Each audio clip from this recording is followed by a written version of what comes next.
don't work the way they used to. That you don't heal nearly as fast as you used to. So and that your metabolism does this crazy thing. It has the audacity to slow down.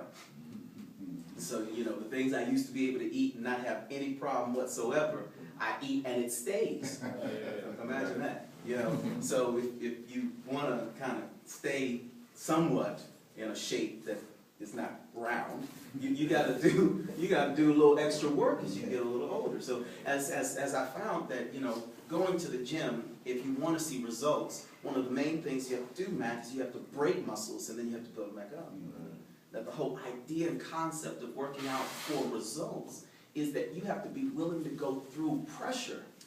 You got to be willing to face pain. You got to do the insane thing of taking on extra weight in order to be stronger in the end. See, and I have no problem going into the gym with that understanding because I'm after the end result.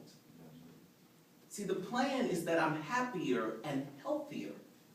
But in order to get there, I have to be willing to go through something. So when God says that I know the plans I have for you and they are to prosper you and to give you a hope, then even though I know I have to go through some gym-type experiences, I know that the end result is really going to be for my good, because all things work together for the good of those who understand, who know that if you just love God, He's going to work all of it out for your good. Why? Because He loves you. He loves us. And therefore, He's working all things out for us. So today, I just want to talk about your footprint. I want to talk about where you're placing your feet, and knowing that where you're placing your feet, it's leaving an imprint. The text says that I will give you, verse 3 of Joshua 1 says, I will give you every place where you set your foot, as I promised Moses. Do you know that it has been God's design from the beginning to give us dominion? Yes. He says this in Genesis chapter 1, verse 28, when he says, and God blessed them and said to them, be fruitful and increase in number, fill the earth and subdue it, rule over the fish of the sea, the birds of the air, and over every living creature that moves on the ground. The blessing from the very beginning is that God has made us in His image, and He made us in His image because He wants us to be in control. Did you hear that? Yeah. He's given you and I control over everything in creation, and to the degree that we take control, that we step up to this challenge, we will be blessed. Yes. But let me ask you a question. How have you abdicated your blessing? See, everybody wants to be blessed, but the key is, what are you in control of? If you don't control it, you can't count on it to bless you. And truthfully, the idea, the concept, and the definition of control is responsibility. So let me rework that, reverse engineer it, and say it one more time. See, God from the very beginning was set to give us dominion. He put us in control over everything in creation. And to the degree that we have taken control over our creation, we're blessed. But if you're going to stay blessed, you're going to have to stay in control.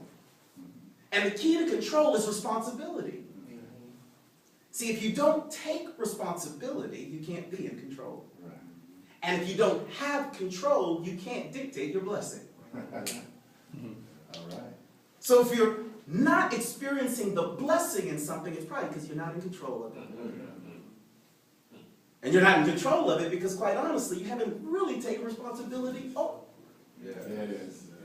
From the beginning, He gave us dominion. He gave us control. And the only thing He asked us to do in order to maintain the blessing of creation is that we take responsibility. How how much control do you have over your environment? How much control do you have over your household? Over your block? How much control do you have in your neighborhood? As far too common a narrative is that we have neglected our responsibility in the places that matter most. And therefore, we are hard-pressed to be blessed. We see that things aren't right, and we'd rather sit back than to step up and get involved. Help me God. This is the issue that I think that men are really being challenged with, because we have cherry-picked where we want to be blessed. And the text doesn't really afford us that opportunity. Our relationship with God, our proximity to God, doesn't give us the opportunity to cherry-pick our blessings. Our blessings are a byproduct of our control. Man, that was good. Right there. We are blessed in proportion to our control. God tells Joshua after he has suffered the loss of his father figure, I will give you every place where you set your foot. Where we leave our footprint, we leave our legacy.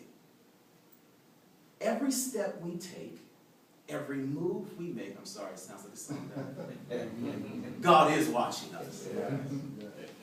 The older I get, the more I seem to focus my attention on the idea of legacy. What will be my story?